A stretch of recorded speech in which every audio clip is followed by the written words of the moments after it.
안녕하세요.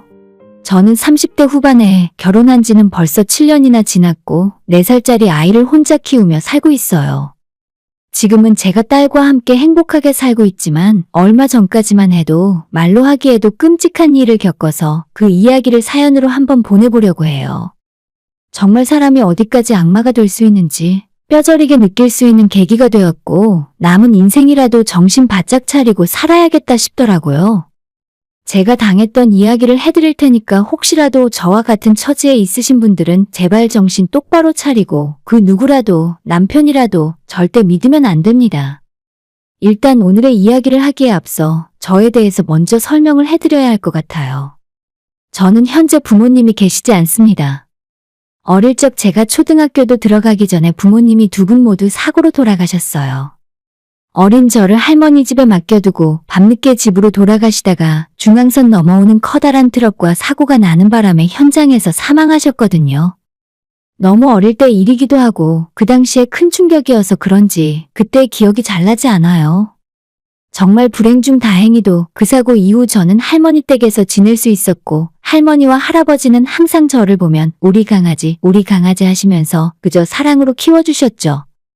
부모님이 돌아가시면서 남기고 간 유산도 있었고 애초에 우리 할머니 할아버지께서 경제적으로는 여유가 있는 편이었기 때문에 제가 단지 부모님이 없을 뿐이지 할머니 할아버지의 사랑을 듬뿍 받으면서 자랐고 웬만한 애들보다 부족한 것이 하나도 없었어요.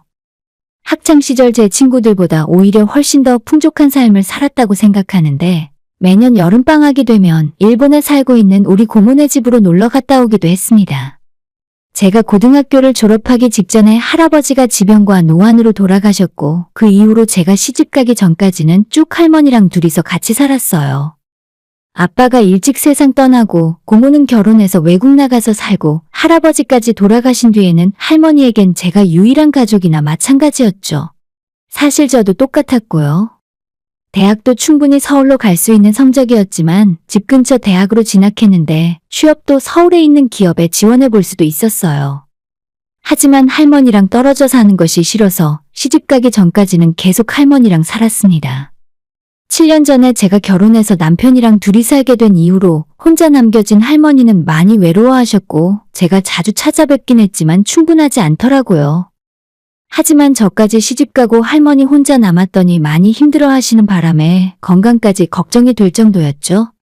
일본에 사는 고모가 한국을 자주 들어와서 할머니를 보살폈고 아예 한동안 일본으로 모셔가기도 했었는데 할머니는 외국이 답답하고 싫다면서 싫어하셨어요.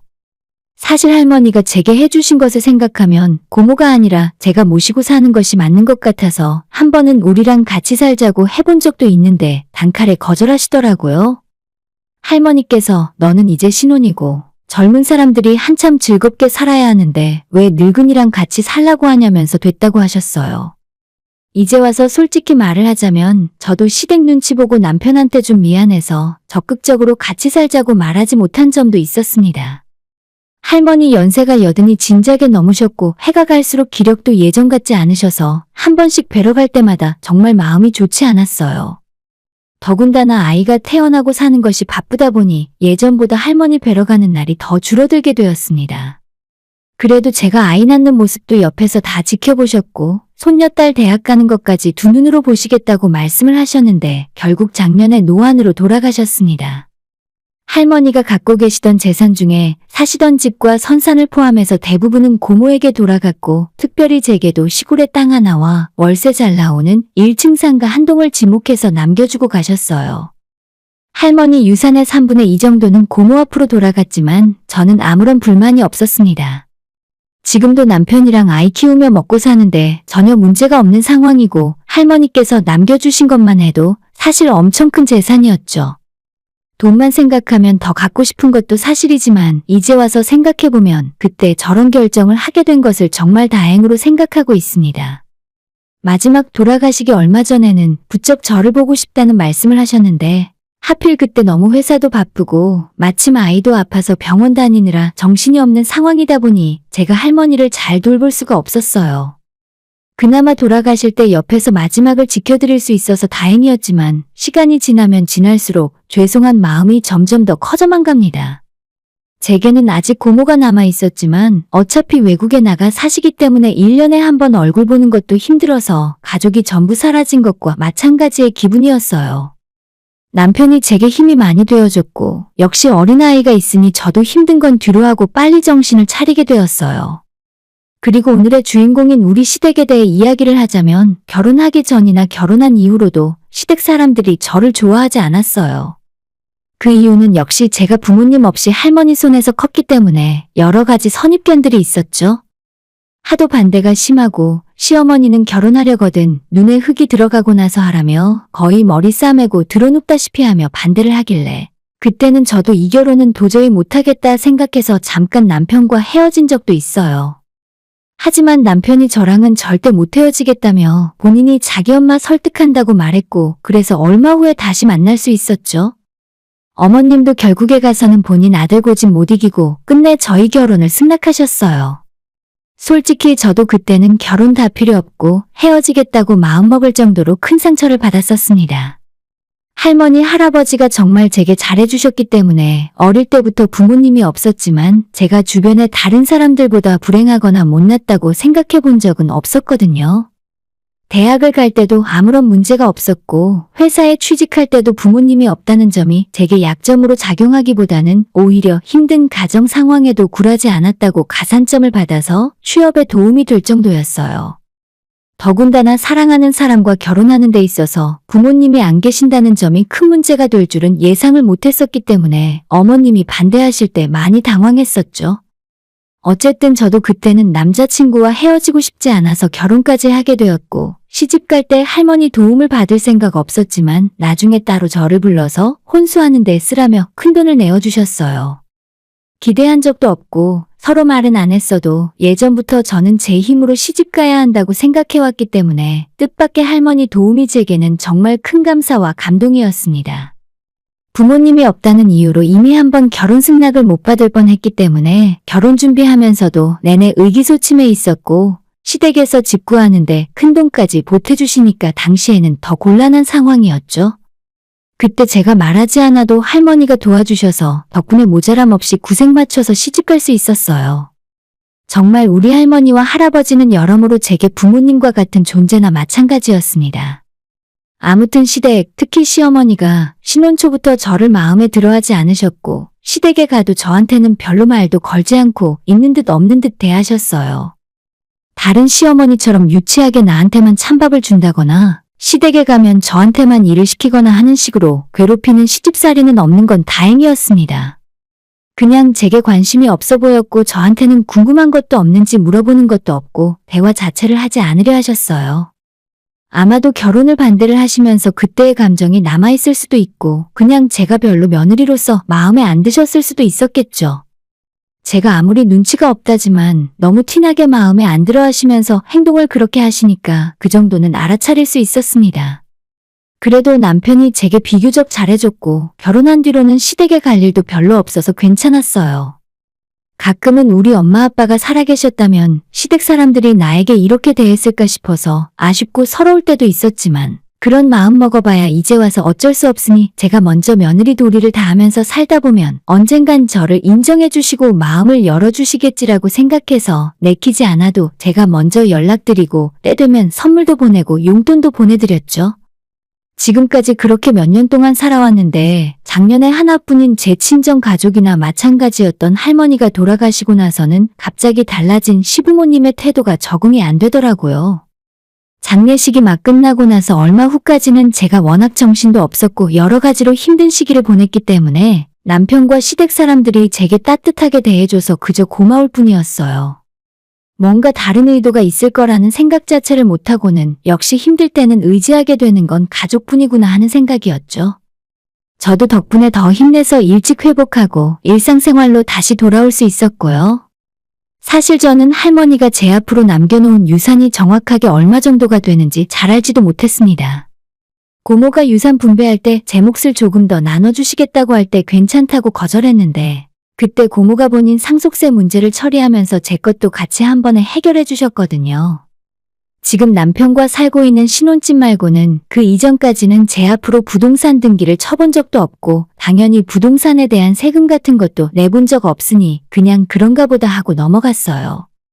상가야 그렇다 치고 할머니가 제게 물려주신 땅이 어떤 땅이냐고 하면 예전에 할아버지 살아계실 적에 나중에 두 분 노후를 보낼 전원주택을 짓겠다면서 양평에 3,000평짜리 토지를 사놓으신 적이 있었어요.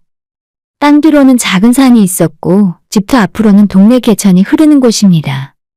한번 가본 적은 있는데 크기만 크지 덩그러니 길 하나만 나 있고 주변에 다른 집도 별로 없는 데다 번화가도 아닌 시골이라서 그게 돈이 될 거라는 생각은 하지 않았습니다. 그저 할머니가 제게 뭔가를 남겨주셨다는 것에 의미를 두고 있었죠. 어릴 적 할머니, 할아버지와 살았을 때 집이 넓고 좋았고 제가 필요한 건 말하기도 전에 다 사주시고 용돈도 항상 넉넉히 주셨지만 그저 혼자 남겨진 손녀가 불쌍해서 잘해주시는 거라고 생각했었죠. 그래서 저한테 주신 땅도 비싼 땅이라고는 전혀 생각 안 했고 어차피 당장 내다 팔 생각도 없었기 때문에 시세를 알아본 적도 없었습니다. 하지만 시부모님은 그게 아니셨나 봐요. 저 모르게 부동산에 연락해서 그 땅에 대해서 조사도 다 해보셨고 주변에 다른 땅들이 거래된 시세에 대해서도 치밀하게 알아보셨어요.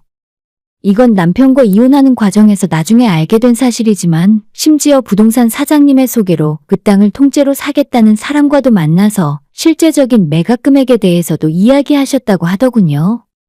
제가 그 사실을 어떻게 알게 되었냐고 하면 작년 연말부터 갑자기 남편이 땅에 대한 이야기를 하기 시작했습니다. 당신 그 시골 땅 세금만 나오는데 그냥 팔아서 뭐라도 투자하는 게 어때?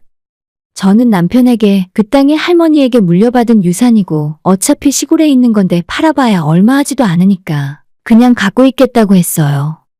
하지만 남편은 끈질기게 저를 설득하기 시작했습니다. 돌아가신 할머니께서도 그걸 당신이 계속 갖고 있길 바래서 주신 건 아닐 거야. 팔아서 그 돈으로 고생하지 말고 편하게 살라는 마음이셨겠지. 어차피 조상 대대로 내려온 선사는 고모한테 있는데 그 정도는 제가 팔더라도 문제될 건 딱히 없다 하더라고요. 적극적인 그 모습이 조금 이상하긴 했지만 그때는 남편이 하는 말에 설득당해서 우리 애도 점점 커가는데 땅을 팔아서 몇 억이라도 건질 수 있으면 깨끗하고 넓은 집으로 이사가면 좋겠다는 생각으로 남편에게 알아보라고 했었죠. 그리고 이틀 후에 출근해서 일을 하고 있었는데 남편이 갑자기 전화를 걸어왔습니다. 여보, 양평 그 땅 말이야. 평당 60만 원에 사겠다고 하는 사람이 나타났는데 지금 당장 계약하자. 3,000평짜리 땅이니까 평당 60만 원이라고 하는데 순간 얼만지 계산이 안 되더라고요. 기껏 해봐야 3억 4억 정도 될 줄 알았는데 18억이라는 놀라운 금액이었습니다. 그게 맞냐고 사기치는 거 아니냐고 물어봐도 그 동네 지금 땅값이 몇 년 전부터 엄청 올라서 평당 60이면 그렇게 비싼 금액도 아니라고 했어요. 생각지도 못한 엄청나게 큰 금액이었고 정말 깜짝 놀랐습니다. 서울이나 도시도 아니라 시골에 있는 땅이 이렇게나 비싼 땅일 줄은 전혀 몰랐거든요. 갑자기 큰 금액으로 산다는 사람이 나타나니까 저는 기쁘기보다는 덜컥 겁부터 나더라고요. 일단 생각 좀 해보겠다고 남편에게 이야기하고 놀란 마음을 진정시키고 있었는데 남편이 쉬지 않고 카톡을 보내더니 이건 기회라면서 잘 생각해보라고 이야기했습니다. 이전까지의 남편처럼 항상 여유있고 저를 이해해주고 기다려주는 남편과는 조금 다른 모습이었고 옆에서 자꾸 가격을 잘 받을 수 있을 때 빨리 팔아야 한다면서 닥달을 해대니까 저도 결국엔 그런가 보다 하고 알겠다고 팔자고 이야기했죠. 남편은 부동산 약속을 잡겠다면서 한참 들떠있더니 그 돈으로 집은 어디로 이사를 가고 자기 차도 외제차로 바꿔주냐면서 신이 나더라고요. 저도 너무 큰 돈이라 이걸 이렇게 하는 것이 맞는지 할머니가 돌아가신 지 아직 1년도 안 지났는데 받자마자 팔아버리니까 마음이 편하진 않았어요. 결국 저는 일본에 있는 고모에게 전화를 걸어서 사실 지금 이런 상황이고 그 돈을 받고 땅을 파는 것이 맞는지 모르겠다고 물어봤어요. 고모는 제가 돈이 필요하고 가족들이랑 그 돈으로 더 행복하게 살 수 있으면 팔아서 써도 할머니가 좋아하실 거라고 했고 대신에 정말 내가 원해서 하는 일인지 남편이나 주변에서 재촉하니까 내키지 않는데 팔기로 한 건지 그것만 확실하게 정하고 행동하면 좋겠다고 말씀을 하셨습니다. 고모의 말을 듣고 나니 저는 마음을 더 정하지 못하겠고 지금 당장 사는데 크게 불편함이 없는데 이걸 팔아버리고 나면 할머니와 연결되는 점이 없어지는 것 같아서 슬펐습니다. 혼자 밤에 잠도 못 자고 고민을 했는데 애초에 그 땅이 할머니 할아버지가 노후를 보내시기 위해 주택을 지으려고 구입하신 땅이라서 더 마음에 걸렸어요. 이틀을 밤낮으로 고민하다가 결국 남편에게 여보, 미안한데 난 아직 잘 모르겠어. 우리 할머니 돌아가신 지 1년도 안 돼서 벌써 팔아버린다는 게 영 내키지가 않네. 당장 돈이 급하게 필요한 것도 아닌데 그냥 조금 천천히 생각하면 어떨까? 제 말에 남편은 크게 당황하면서 부동산이랑 주말에 만날 약속 다 잡아놨는데 이제 와서 제가 이러면 중간에서 자기가 곤란해진다더군요. 아무리 그래도 이번에는 정말 모르겠으니까 나중에 제 마음이 좀 정해지면 그때 다시 진행을 하자고 부탁했고 결국 남편도 알겠다면서 일단 당신 생각이 먼저니까 존중해야지. 그럼 이 문제는 괜찮을 때 다시 이야기하자. 라고 말은 했지만 서운해하는 감정을 숨기지는 못했습니다. 그도 그럴 것이 정말 저희에게는 큰돈이었고 우리가 사는 지역에서 신축 아파트를 2채 사고도 남는 정도였으니까 남편과 제 인생을 한순간에 바꿔버릴 만한 돈이었죠. 그 땅을 팔면 우리 아이에게 좋은 집에서 살게 해줄 수 있고 남편도 저도 앞으로 고생을 덜하고 살 수 있었지만 어차피 양평에 그 땅이 어디 도망가는 것도 아니니까 너무 급하게 팔아버릴 생각하지 말고 천천히 나중에 정말 필요할 때 팔기로 마음을 먹었습니다. 그날 남편에게 약간 미안한 마음도 들어서 저녁을 밖에서 외식을 하게 됐고 남편은 소주도 한 잔 마시고 집에 들어왔어요. 저는 일찍 잠이 오진 않아서 거실에서 늦게까지 TV를 보고 있었는데 술 때문인지 피곤하다고 하던 남편이 먼저 씻고 잔다며 들어가더라고요. 내가 땅을 당장 안 판다고 해서 조금 마음이 상했나 싶긴 했지만 어차피 나중에 팔게 되면 그때는 정말 남편 차를 새 차로 바꿔줘야겠다 생각하고 있었죠. 근데 그날따라 남편이 핸드폰을 거실 소파 위에 두고 자러 갔는데 한밤중에 폰이 계속 띠링띠링 울리더라고요. 평소에 연락 올 곳도 별로 없는 사람인데 TV 보고 있는 제 옆에서 자꾸 진동이 울리길래 누가 이 시간에 연락을 하나 짜증이 나서 남편 핸드폰을 확인했죠. 근데 시어머니와 신우가 남편에게 카톡을 계속해서 보내는 중이었습니다. 카톡은 굳이 들어가서 안 봐도 핸드폰 메인 화면에 방금 온 메시지가 뜨잖아요. 기본 화면에 떠있는 메시지가 정말 기가 막혔습니다. 아니, 너는 네 마누라 그거 하나 설득도 똑바로 못하냐? 시어머니가 보낸 메시지였고 내 이야기를 하는 건가 싶어서 잠금을 풀어서 카톡을 확인했는데 남편이 저모르게 시댁 식구들과 단체 채팅방을 만들고 있더라고요. 시부모 두 분과 아직 결혼 안 한 신우가 있었는데 이 밤중에 무슨 대화를 그렇게 하는지 궁금해져서 단체방에 들어가서 전부 확인하기 시작했어요. 그 안은 완전히 제가 모르고 있던 판도라의 상자였습니다. 그 사람들의 대화 내용을 확인하는 순간 우리 남편을 포함해서 4명의 시댁 집안 사람들이 짐승으로 보이더라고요. 4사람은 제가 물려받은 땅 이야기를 하면서 그걸 팔면 어디에 어떻게 쓰고 아파트 사고 외제차 사고 내년 봄에 결혼한다는 신우 혼수도 제 돈으로 하고 완전히 머릿속으로는 자기들 돈이나 마찬가지였어요. 그런데 제가 그날 오후에 갑자기 땅을 안 팔겠다는 소리를 하고 난 뒤로는 신우와 시모가 완전 화가 단단히 나서 남편에게 욕을 하고 있었습니다. 정말 그 사람들 대화 내용을 확인하고는 현기증이 날 정도였어요. 이 사람들이 제가 갑자기 큰일을 당하고 그 뒤로 눈에 띄게 제게 잘해주고 아픔을 통해서 가족이 더 끈끈하게 되는 거라고 생각했는데 전부 꿍꿍이가 따로 있었습니다. 그날 잠도 안 자고 그 단체 채팅방에 있는 최근 몇 달치 카톡 대화 내용을 다 읽었습니다. 처음 할머니가 돌아가시고 제가 유산을 물려받은 걸 알게 된 순간부터 그 사람들의 머릿속에는 혼자 남은 저를 구워 삶아서 돈을 다 빼돌려야겠다 그 생각뿐이었죠. 게다가 남편이 저한테 60만 원이라고 했던 땅값은 실제로 더 비싸게 받을 수 있었는데 제 뒤통수를 치고 땅을 산다는 사람에게 시부모가 뒤로 큰돈을 받기로 되어 있었어요. 제가 그 가족들의 더러운 대화를 읽고 있는 와중에도 시어머니와 신우는 제 남편에게 빨리 저를 다시 설득해서 그 땅을 지금 팔자고 이야기해보라며 난리였습니다. 내가 이 사람들 믿고 가족이라 생각했다니 정말 어처구니가 없었습니다. 그 와중에 우리 시댁은 땅 판 돈 받으면 큰 집으로 이사 간다면서 지금 사는 집도 부동산에 이미 내놓았다고 말했어요. 그 말 들으니 진짜 참 대단한 사람들이다 싶었습니다. 제가 먼저 돈 준다고 한 적도 없는데 뒤로는 저를 속여서 헐값에 땅을 팔게 하고 그 뒤로도 저한테 큰돈 생겼으니까 시댁 좀 도와주자는 명목으로 그 돈마저 뺏어갈 생각이었겠죠.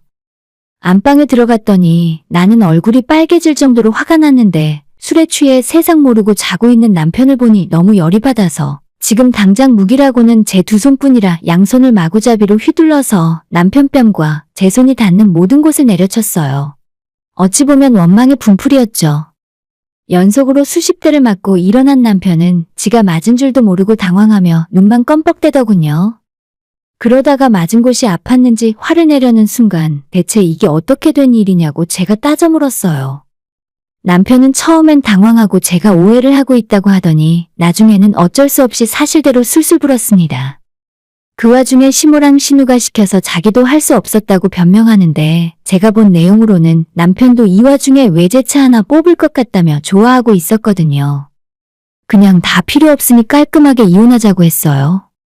우리가 7년 동안 같이 살아온 믿음이 겨우 이거냐고, 이제는 내가 너를 믿고 앞으로 어떻게 살 수 있겠냐고 아무 말 하지 말고 이혼해달라고 했습니다. 만약 이제 와서 딴소리하면 당신네 가족 모두 사기죄로 고소해버리겠다고 했어요. 이혼하자는 말에 남편이 울면서 빌고 잘못 생각했다고 사과했지만 다 소용없었습니다.